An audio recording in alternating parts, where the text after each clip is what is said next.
Talks. This is not your typical podcast. We will get into wrestling, lifestyle, and mental health. This podcast is unfiltered and ready to go. The episode will begin in a moment, but before it does, go ahead and give us a follow on all social medias, Tevin Talks, and make sure you give us a follow on Spotify, iHeartRadio, Apple, wherever you may listen to your podcast.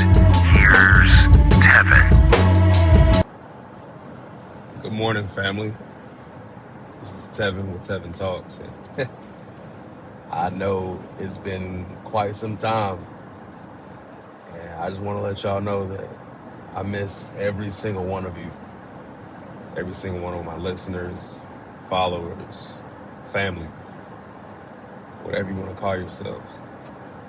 I just want to start by saying thank you for all the support over this time and the love and the get well soons. It's been a journey. It really has. I'm going to spend the next however much time explaining what's been going on. I just want to say that, I'm going to start by saying thank you to my wife. I got to start with that. Without her, I legit would not be here. It's been something else, this whole time sitting out at work and when I was sitting at home, just reflecting on every single thing that was going on. My health was in dire need of help. It was not good at all. I just want to start by saying that men, young black men at that, I'm 33 years old. I dealt with a situation that was taking me out of here. And if I didn't change everything about my lifestyle right then and there, I would not be talking to you guys right now. We're going to start with the weekend of October 27th of last year. I had been working like crazy that weekend. I would say that Friday, I had a headache that I couldn't really shake. It wasn't a normal headache. It lasted all day. I took stuff. It went away for a second, but it came right back even worse. I would say that Saturday night, Sunday morning, I started feeling this pain in my chest that's not normal at all. Because I've never really had any chest issues, nothing like that I'm aware of. That night, I began to get a really, really, really bad cough, like to the point of like I was coughing up like huge pieces of phlegm. And like it had my chest like hurting really damn bad. I was working in Charlotte at the time. I was driving from Greensboro, North Carolina to Charlotte. All my North Carolinians, that kind of drive. It's a drive like that every day. It's just really, really weird, but it was my job. And I got home that night, I would think around like 12 or 12:30, something like that. I took a shower, I laid down.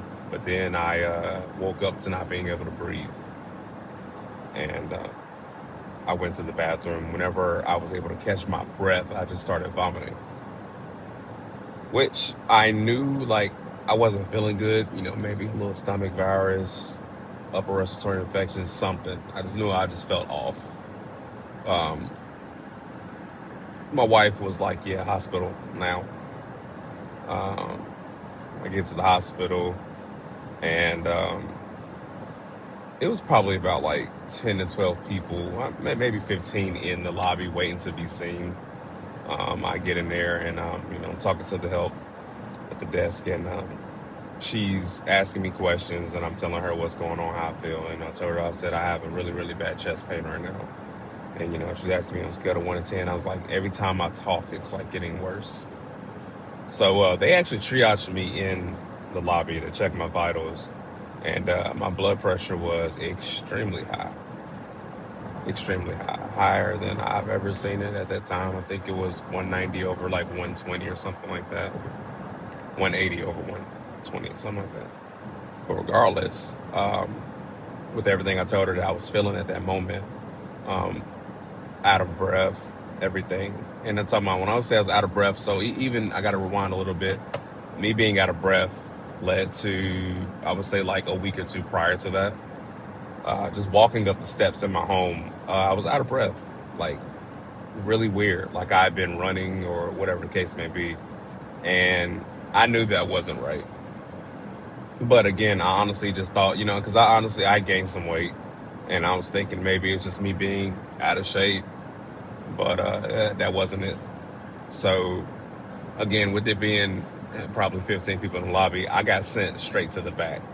Now, if anybody that lives in Greensboro, North Carolina knows how slow Moses Cone can be at times because they're always busy, for me to get sent straight to the back, it raised a red flag in my mind because I knew that something was not right.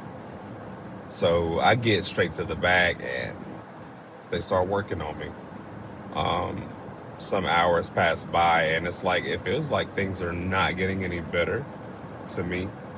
I do remember at one point in time of me like kind of going out. Again, I'm thinking that I'm going to sleep, but my heart stopped. They had to shock me.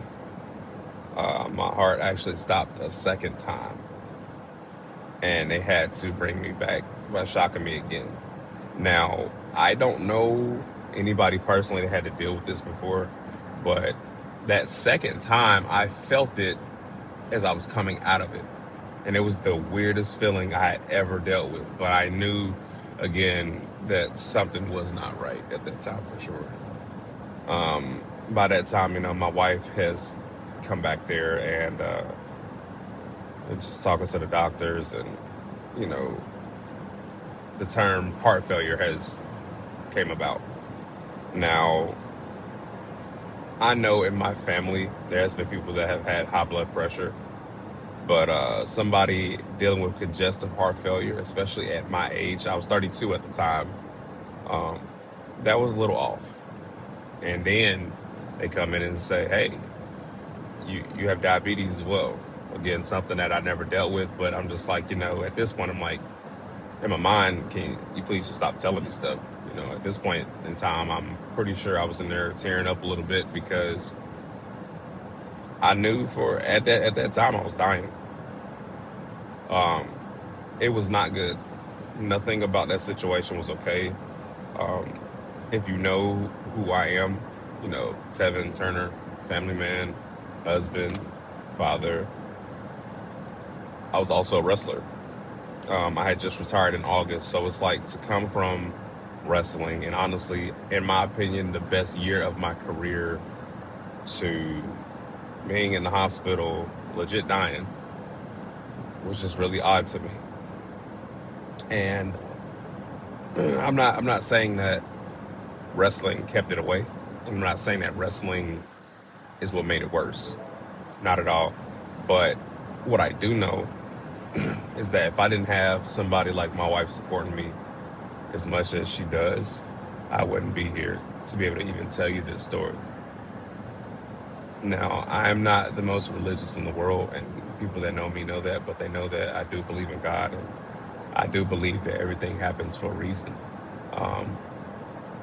Here it is now at the end of February, and I'm in such high spirits. I'm in a much better position work-wise.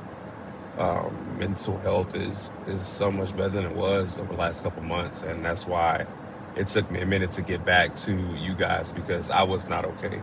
I'm not gonna lie to you. This is coming from somebody who talks about mental health all the time. I think everybody deals with it. I think the situation that I am dealing with is very serious, and it takes a strong person to be able to just push straight through this and not be able to just break down at times. Because there have been days where I'm just like, man, am I going to wake up tomorrow? Am I going to be able to still see my family? Am I going to be able to still even, simple things and talk to you guys? Because everything about me had to change. My diet, 1,000%. Making sure that I get sleep. Making sure that I exercise so much now.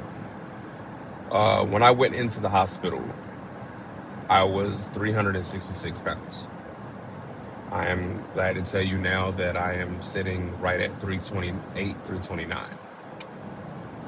So I am legit almost at 40 pounds down. Um, it was I'm not gonna lie to you, like getting to 30 pounds, it was easier. Now it's even the last 10 pounds that I'm dealing with. I'm not off of my regimen. I'm doing really good as far as making sure that I work out, making sure that I eat well. I was on a very, very strict, very, very, very low sodium diet, no more than 2,000 milligrams. And some people might sound like, hey, that's a lot. But guess what? That's not a lot at all. Because a lot of foods that we eat nowadays has sodium in it. And I mean a lot of sodium in it. So just to go from that, going from eating sugar, eating candy, and I wasn't the biggest sweets guy ever. Like my thing for me was like chocolate chip cookies. I love them, no matter what brand. Besides the soft, chewy Chips Ahoy, those are disgusting. I'm sorry if you like them, but they're disgusting, and you know it. But um, but I will say no, I did not eat the best. I will not. Yes, I do juice. I do have my juicing thing. But even that, wasn't able to slow down what damage I was doing to my body for over this time. Again, I'm 33 years old, and somebody in my age should not be dealing with something like this. But I was, and I am. And it's scary. And again, I'm not just gonna just say, I am gonna say the thing about high blood pressure. Black men, please go get checked out. But men in general, we do not ever take the time to go to the doctor until some shit is wrong, until something is not right, and now we want to go get checked out. How about let's not do that? Like, it takes nothing to go get blood work done, and that's a lot of it. People having underlying health issues, people having things in their family that's been happening, that's been going on. Guys, please go get checked out. We have to be here for our kids. We have to be here for our wives, for our husbands, whoever. We have to make sure that we're alive and we're well. And all it takes sometimes is to change the way you're eating to change your situation. Now, for me, I had to get this weight off of me. I had to change everything that I had going on. That was literally how much fluid I take in a day, how much actual food that I'm eating a day.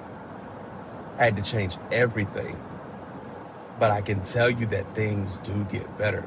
I can tell you that after my last echocardiogram that I had last week, I went from my ejection fracture heart function when I first went to the hospital being 18%, and now it being anywhere between 40 and 45, which I was told that that's significantly better.